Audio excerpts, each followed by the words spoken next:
Nos anos 90, a Marvel tava bombando graças ao sucesso enorme das HQs do Homem-Aranha e dos X-Men. Mas aí surgiu uma bolha de mercado de colecionadores comprando quadrinhos em massa, achando que iam ganhar uma grana no futuro. Um cara chamado Ronald Perelman, que tinha adquirido a Marvel na época, decidiu abrir o capital da empresa em 1991 e comprou um monte de empresas, como a Fleer Corporation, Skybox e a Toy Biz. Só que a coisa ficou feia quando o mercado de quadrinhos ficou saturado e a qualidade caiu.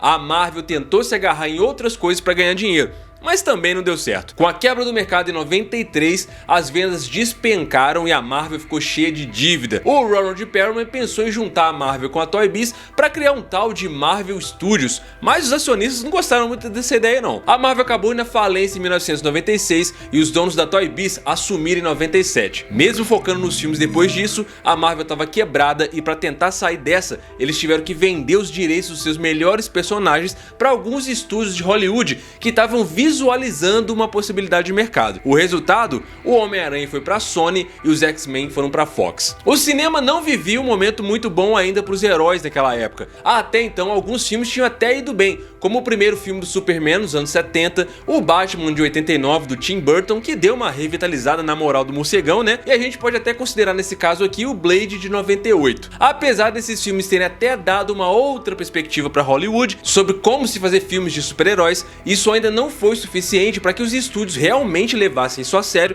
e percebessem o verdadeiro potencial desse mercado caso ele fosse feito do jeito certo. Foi aí que a Fox saiu na frente com os X-Men em 2000. Esse filme meio que ainda chegou meio tímido com aquela ideia de se assumir realmente como filme de quadrinhos, né? Ele não teve coragem de colocar cor nos personagens, preferiu usar uma abordagem mais segura dentro do que estava funcionando na época, que era aquele visual do Matrix e até do próprio Blade, couro preto. Mas independente disso, esse filme aqui foi o pontapé para mostrar para os estúdios que dava sim para fazer um filme de super-heróis com uma abordagem que levava aquele universo e o público dele bem mais a sério, que dava para arriscar e investir de verdade para fazer um filme daquele tipo ser crível para quem estava assistindo. No meio do abafo da Marvel vendendo os direitos dos seus melhores personagens, a Sony comprou os direitos do Homem-Aranha em 1999 por apenas 7 milhões de dólares e assim, só 3 anos depois, com direção do Sam Raimi e com Tobey Maguire no papel principal, o Spider-Man chegou aos cinemas e mudou o jogo.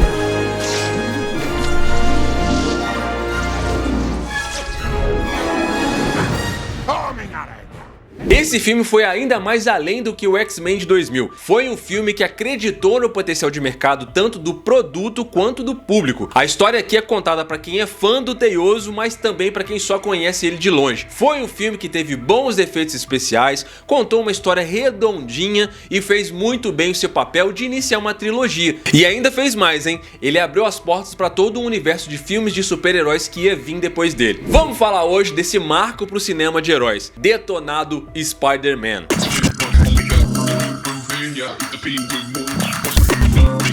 O filme começa apresentando pra gente o nerd clássico Peter Parker. Ele é um adolescente bem inteligente para a idade dele, assim como nos quadrinhos, e do mesmo jeito ele é totalmente deslocado e desajeitado socialmente, especialmente quando se trata do crush dele na Mary Jane Watson. O único amigo dele é o Harry Osborn, mas até essa amizade aqui é meio complicada porque o Harry tem um ciúminho do Peter porque o pai dele, o Norman Osborn, dá a entender em vários momentos que queria que o Harry fosse mais como o Peter do que ele mesmo. Esse Peter Parker aqui mora com a sua tia May e o seu tio Ben no Queens, em Nova York. O arquétipo que eles montam aqui pro Peter é bem aquele padrão dos quadrinhos mesmo. Eu diria até que algumas coisas aqui nesse sentido envelheceram meio mal, porque a perseguição que o Peter sofre na escola, ela é retratada exatamente como em qualquer filme adolescente básico feito em Hollywood. Ele segue uma receita de bolo de como os Estados Unidos enxergam um colegial, mas essa era a mesma visão também lá nos quadrinhos dos anos 70. Então, pra pegada desse filme aqui, que tá bem dentro dessa ideia dos quadrinhos, acaba que funciona de boa. Aí o Peter tá indo com a escola para uma visita a um laboratório de genética de uma faculdade, e lá ele é picado por uma aranha experimental modificada geneticamente. Aqui já rolou uma adaptação, né? Porque até lá em 2002 a galera já sabia que radiação não é uma parada que faz muito bem pra ninguém, né? Aí é engraçado porque a cientista genérica, que tá ali pra explicar pra gente, né, o que tá rolando, ela fala todas as características de uma das aranhas,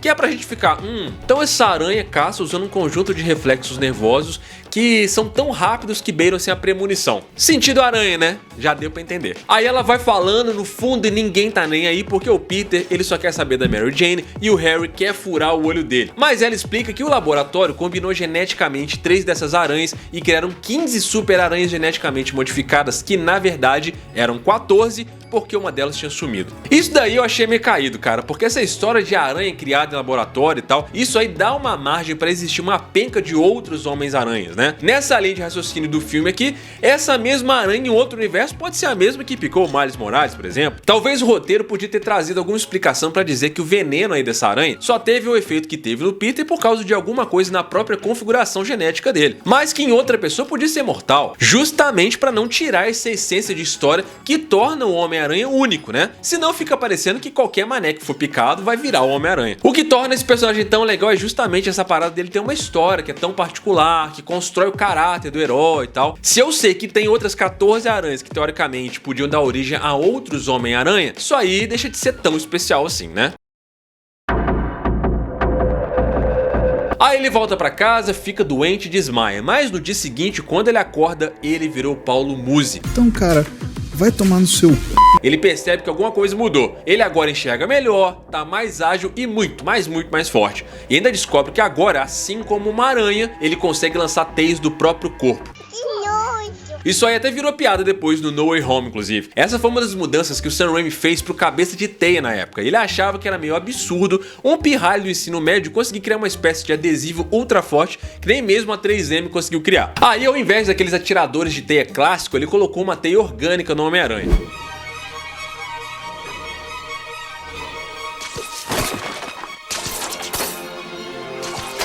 E claro, ele também começa a perceber que agora ele tem uma espécie de sexto sentido que a gente conhece como sentido aranha, que avisa ele quando ele tá em perigo. Não entendendo nada do que tá rolando, os tios dele ficam preocupados porque tudo leva a crer que esse menino aí tá nas dorgas, né?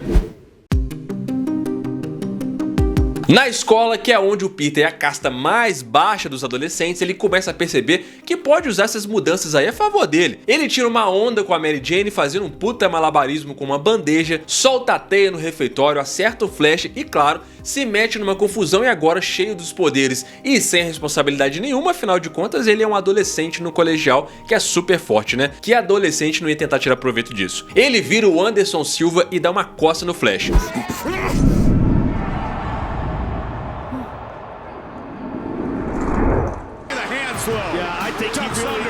E aí vem uma sequência maravilhosa dele admitindo que realmente tem alguma coisa errada com ele, né? E aí ele vai testar essas possibilidades. Ele sobe em parede, tenta saltar os prédios, descobre como a teia funciona.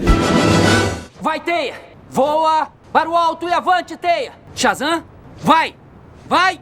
Vai, teia, vai! E a gente que tá assistindo sente como se estivesse lendo o Homem-Aranha pela primeira vez, como se a gente nunca tivesse visto aquilo, porque o Sam Raimi gastou bastante tempo de tela nesse primeiro ato pra construir e apresentar tanto o Peter Parker quanto o Homem-Aranha pra gente. Então, depois de começar a entender os seus poderes e perceber que agora ele pode dar uma coça nos caras que perseguem ele na escola, ele não tá nem aí pras responsabilidades dele. O Peter quer mostrar que ele é o bichão mesmo e quer impressionar a Mary Jane. Aí ele decide que vai participar de uma luta livre usando seus poderes para ganhar $3.000 por ficar 3 minutos numa jaula com um tal de serra-osso. Só que para isso ele não pode revelar a identidade dele. Aí vem aquele primeiro uniforme maroto feito nas coxas, só para ele não ser reconhecido. E assim, o Aranha Humana, como ele queria ser chamado na jaula, vai atrás de tentar ganhar esses $3.000 para poder comprar um carro. O tio Ben, que é esse velhinho gente boa que cria o Peter junto com a tia May, já que os pais dele morreram, decide dar uma carona para esse moleque responsável para poder trocar uma ideia com ele, e no meio desse papo que ele manda pro Peter, vendo o quanto esse moleque tá louco, batendo adolescente na escola, né? Ele fala a frase mais importante da vida do Peter. Com grandes poderes, vem grandes responsabilidades. O Peter não tá nem aí, ele fala pra esse velho que ele não é pai dele, mente dizendo que vai pra biblioteca, e aí ele vai direto pra arena de luta, onde ele é batizado de Homem-Aranha pelo Bruce Campbell, que faz ponta em 3 filmes do Homem-Aranha aqui. E aí lá o Peter tira vantagem de um pobre lutador honesto que faz aquilo ali pra viver. Aí é claro que ele dá uma coça no serra-osso, porque pô, ele é o Homem-Aranha, né caralho? Aí aqui o Sam Raimi já vai colocando alguns elementos que são características do Homem-Aranha que vão ficar pra sempre com esse personagem. Que é aquele humor mais ácido no meio dos combates, vai ser aquelas tiradinhas dele contra um vilão. Isso o Tobey Maguire não conseguiu entregar muito legal nesse filme. Nos quadrinhos, esse humor do Homem-Aranha começou como uma espécie de mecanismo de defesa. Ele meio que faz piada para esconder os medos e as inseguranças dele, mas isso aí acaba virando uma personalidade que separa ele do Peter debaixo da máscara. Mas as piadas dadas pro Tobey Maguire nesse filme aqui e o jeito que ele interpreta elas não é lá essas coisas, né? O Tobey Maguire consegue entregar um bom Peter Parker, só que ele é um pouco unidimensional. Ele é praticamente o tempo todo nerdão e não consegue muito entregar aquele lado mais confiante do Peter depois que ele passa a ser o Homem-Aranha. O que faz aí em cima? Só tô mantendo distância. Adorei o modelito. Foi o maridinho que deu pra você? Mas aí depois da luta acaba que ele é enganado pelo promotor do evento, que paga ele bem menos do que ele achou que ia receber, porque disse que o prêmio era pra ficar 3 minutos com o serra-osso dentro da jaula e o Homem-Aranha ficou muito menos que isso. Aí ele vai embora bolado porque não vai conseguir comprar o carro que ele queria pra impressionar a Mary Jane, e quando ele tá indo embora, ele esbarra com um cara que roubou toda a grana do promotor do evento. E aí o Peter podia fazer alguma coisa, afinal de contas o tio dele tinha acabado de falar: com grandes poderes vem grandes responsabilidades. Mas não. Ao invés disso, o Peter vira um meme e diz: E quem disse que isso é problema meu? Ao invés de impedir o ladrão, ele deixa o cara embora. Aí aquele negócio, né? O Peter não acredita em karma, mas o karma vem, né? Na hora de ir embora, ele que tinha combinado de pegar uma carona com o tio, percebe que tá rolando uma confusão na rua e aí ele descobre que uma pessoa foi baleada. É então que ele percebe que o tio Ben foi baleado por um ladrão de carro e morre na frente dele. O Peter fica enfurecido e decide mais uma vez usar os poderes dele pra ser um merdeiro. Ele coloca na cabeça dele que ele vai atrás desse cara e que ele vai se vingar. Aí ele veste a roupa improvisada dele de Homem-Aranha e vai atrás do assassino usando as teias dele pra se mover entre os prédios pela primeira vez. Quando ele finalmente encontra o cara, ele descobre que é o mesmo cara que ele deixou escapar. Aí esse cara se assusta com ele, tropeça, cai de uma janela do prédio e acaba morrendo, deixando o Peter cheio de culpa e remorso por não ter impedido a morte do próprio tio. Aí finalmente o Peter entende que ele não pode meter o louco desse jeito. A mensagem do tio dele sobre poder e responsabilidade finalmente entra na cabeça dele, e esse acontecimento aqui vai ditar pro resto da vida dele todo o código ético e moral do Homem-Aranha. Essa construção de herói aqui, cara, é uma das melhores, porque ela é trágica, ela tem uma lição de moral super simples, mas que é muito boa de ser absorvida, onde você tem causa e consequência muito bem definidas. É um dia na vida desse personagem que vai assombrar ele pra sempre. Não é uma coisa super complexa, que tem camadas pra você fazer interpretações e tal. É o tipo de coisa que qualquer criança lendo vai entender e vai ter o mesmo peso pra um adulto também. Aliás, essa frase é perfeita pra tudo, né, cara? Com grandes poderes vem grandes responsabilidades. Então, meses depois de se formar, o Peter decide que vai levar a sério esse lema do tio Ben e decide usar as habilidades dele pra estar lá de acordo com o que ele pode fazer. E assim, ele decide combater o crime em Nova York e se torna um amigo da vizinhança. Dá uma olhada ali.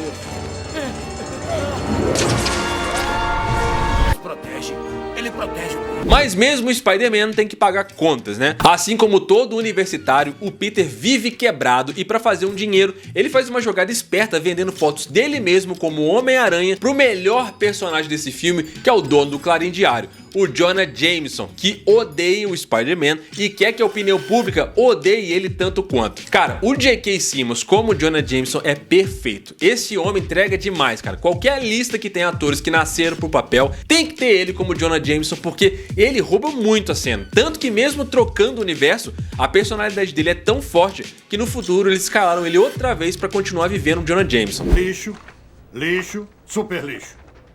Dou 200 por elas. Isso é muito pouco. Então venda pra outro. E enquanto tudo isso rolou, o Norman, que é interpretado aqui pelo William Dafoe, que, mano, pelo amor de Deus, esse cara sozinho é assustador. Ele não precisa de figurino.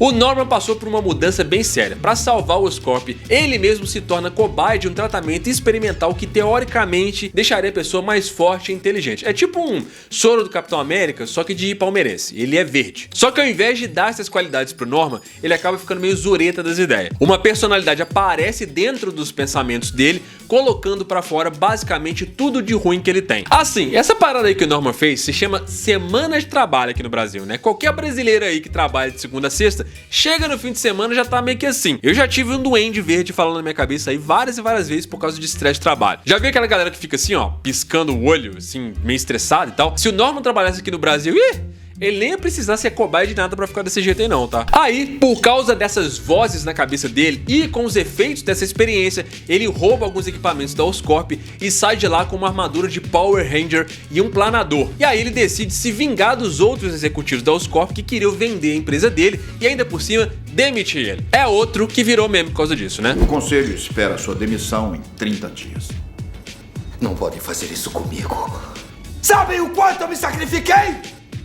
Aliás, cara, essa foi uma das grandes críticas do filme na época. O Willem Dafoe, como a gente viu no No Way Home, é um puta ator cheio de expressão. E esse uniforme do Duende Verde aqui não valorizou muito isso. Esse figurino que foi escolhido no fim das contas esconde totalmente o ator justamente na hora que ele mais vai entregar. É justamente como o Duende Verde que o Willem Dafoe ia mostrar essas caras absurdas e no fim das contas eles optaram por esse design nesse figurino aí que soava mais moderno e tal, mas acabou que não mostra muito do que poderia mostrar, né? Só dá pra gente ver a boquinha dele ali dentro daquele capacete. Na real, os caras até tinham escolhido uma outra máscara animatrônica que era assim muito interessante, lembrava demais inclusive o design dos quadrinhos, mas a produção decidiu não usar essa máscara porque eles achavam que isso aí podia assustar um público muito importante que era o infantil. Então eles decidiram usar essa roupa aí que teoricamente é mais moderninha, né, mas que acabou também escondendo a cara do Willem Dafoe. Eu acho que nessa época a galera também não acreditava que o Willem Dafoe ia entregar um trabalho tão incrível como o Duende Verde como ele entregou nesse filme aqui, né.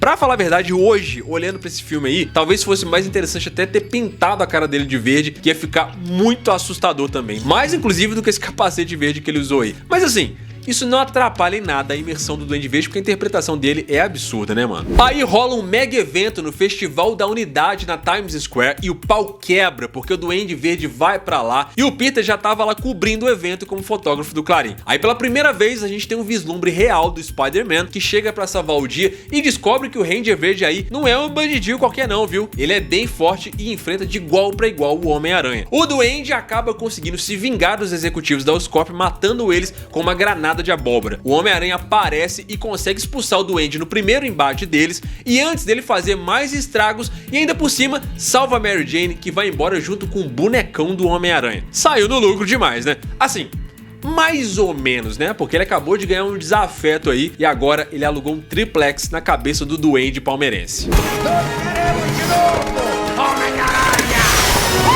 Aí assim, cara, o Norman decidiu ser cobaia do próprio experimento porque ele queria provar lá que as pesquisas dele, que iam ser vendidas pro exército e tal, estavam funcionando. Meio que pra impedir que a empresa fosse vendida e que ele perdesse ali todo o investimento dele, né? Por isso, quando as vozes na cabeça dele falam pra ele se vingar dos outros executivos lá, é uma boa motivação. Só que no fim das contas, o Duende consegue matar os caras e, em teoria, o problema dele acabou porque ele meio que virou o único sobrevivente daquele corpo de executivos, né? Mas ele passa a ficar obcecado pelo Homem-Aranha e coloca na cabeça dele que é isso. É o objetivo final dele agora é enfrentar o Homem-Aranha porque o Homem-Aranha é, sei lá, tão forte quanto ele, pode atrapalhar os planos dele, né? De uma hora pra outra essa motivação do Duende Verde, que era bem clara e teoricamente muito boa, passa a ser basicamente perseguir o Homem-Aranha porque ele ficou meio que sem objetivo, porque de fato aqui o vilão consegue o que ele queria, ele matou os caras tudo lá que ocupavam as cadeiras da Oscorp, então o vilão venceu, né? Só sobrou o Homem-Aranha pra ele ter alguma coisa pra fazer no filme aqui. Aí o Peter, pra variar, fica chateado porque aparentemente o Harry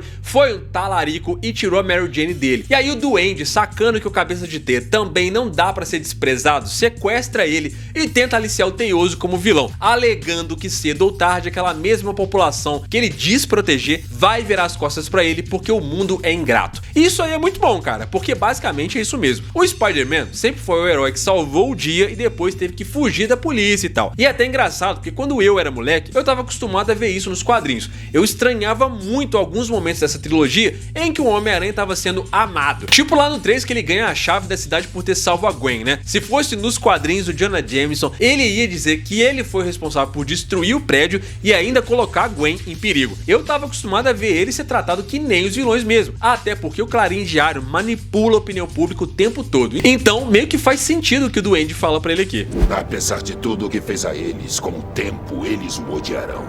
Por que se importar?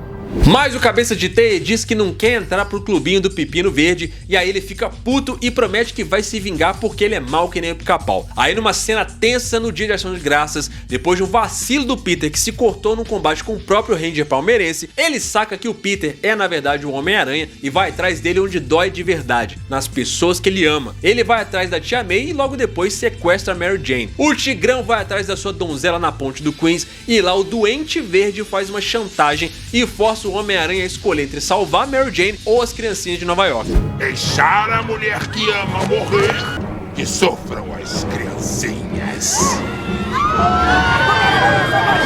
Mas o Aranha é o bichão. E com a ajuda do povo de Nova York, que não lê e não gasta o seu dinheiro com as fake news do Clarim Diário, ele consegue salvar os dois. Aí o Band-Aid Verde fica irritado e leva o Homem-Aranha pra uma porradaria franca final em um prédio abandonado. Lá ele ameaça torturar e matar a Mary Jane. Os dois acabam se estapeando e se pegando numa briga mano a mano, e o Homem-Aranha consegue dar um jeito no Bandeira Verde. Aí vendo que já era, que ele vai tomar um pau mesmo, o Norman, bem cínico, começa a mendigar o perdão do Peter e mete um caô dizendo que ele tava era zureta das ideias. O Duende matou, eu não tive nada a ver com aquilo.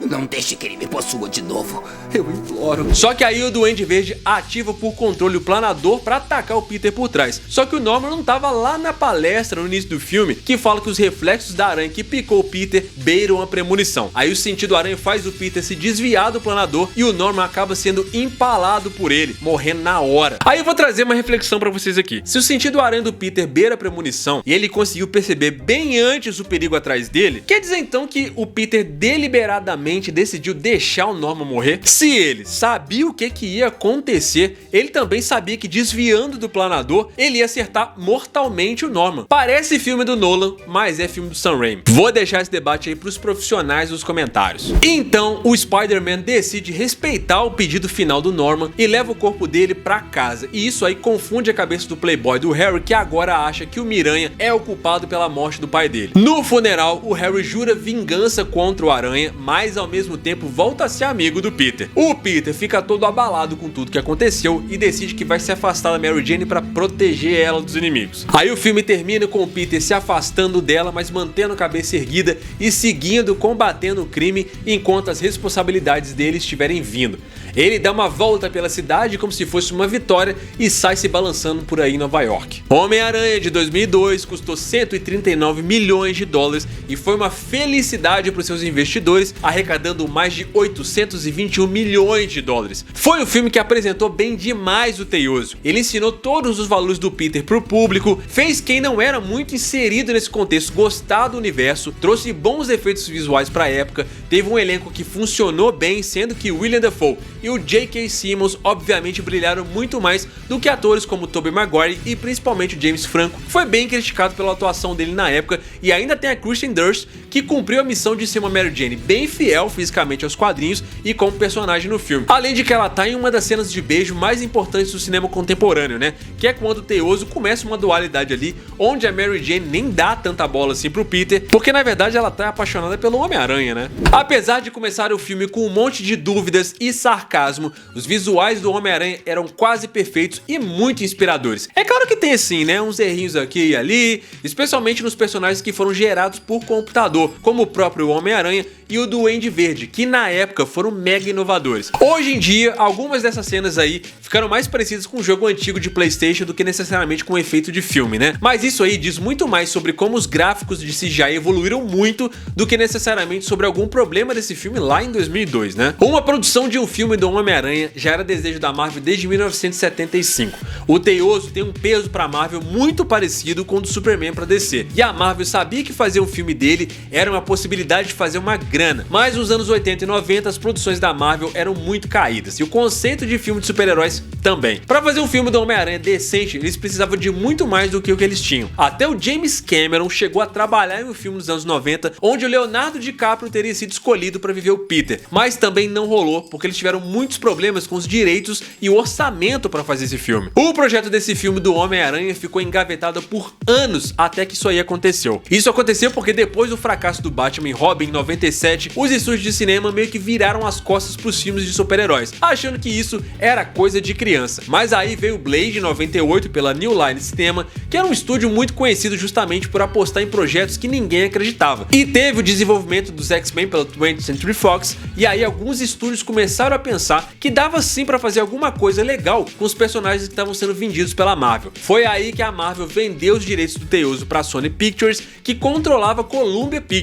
Foi só quando a Sony passou a mão nos direitos do Homem-Aranha é que a coisa realmente começou a sair do papel. A Sony largou o roteiro do James Cameron e nem chamou ele pra dirigir. Eles acabaram escolhendo Sam Raimi, que na verdade meio que pediu pra ser o diretor desse filme, porque além de outras coisas, ele era muito fã do Homem-Aranha e conhecia muito bem o personagem. O roteiro do James Cameron deu um norte pro David Koepp, que foi quem fez o roteiro desse filme. Ele teve a ideia de segurar o traje do Homem-Aranha até os 45 minutos de filme mais ou menos, pra dar mais tempo de contar a origem do Peter. E ele também achou melhor deixar o Peter e a Mary Jane separados no final, achando que assim ia ficar mais dramático. Os vilões que o James Cameron tinha imaginado para esse filme aqui, além do Duende Verde, eram o Dr. Octopus, o Electro e o Homem-Areia. Mas o roteiro do Koepp deu mais destaque pro Duende Verde. Isso deixou o Dr. Octopus como vilão secundário. Aí o Sam Raimi achou que essa ideia do Duende Verde e essa relação meio que de pai e filho entre o Norman e o Peter iam ser mais interessantes. Então cortou o Dr. Octopus do filme. Eles continuaram a mexer mais no roteiro do Koepp e aí mantiveram a ideia do lançador de teias orgânico, que na verdade veio do roteiro do James Cameron. Pro elenco, Sam Raimi queria alguém pro papel principal que não fosse um galã de cinema, mas que tivesse uma conexão real e humana. Tinha uma lista de possíveis atores, como o próprio Leonardo DiCaprio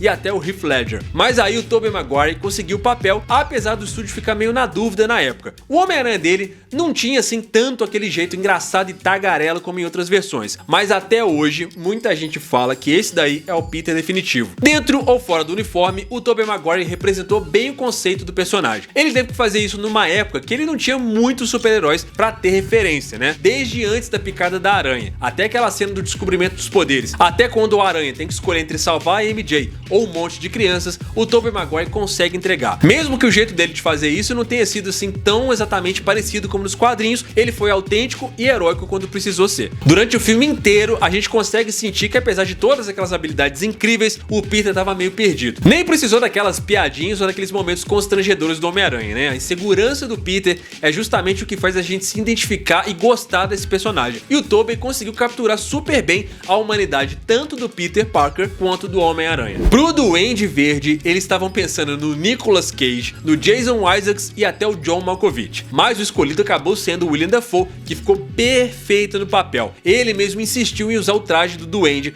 mesmo sendo super desconfortável. Todo bom super-herói tem que ter um bom vilão, né, cara? E o Willem Dafoe deu muito conta desse conceito aí. Se a gente for seguir por essa lógica aí, o que o Willem Dafoe fez como Norman Osborn foi o que fez a jornada do Tobey Maguire como o Peter ser tão incrível. O jeito que o Willem Dafoe interpretou o Norman foi tão fora da casinha que ele basicamente definiu o padrão pros vilões de tela de hoje. Ele nunca exagerou muito a ponto de ficar ruim, cara. Aquela cena que o Norman conversa pela primeira vez com o Duende Verde através do espelho é incrível, mano. Uma das melhores atuações dele. Nós os matamos. Nós? Lembra? Seu pequeno acidente no laboratório.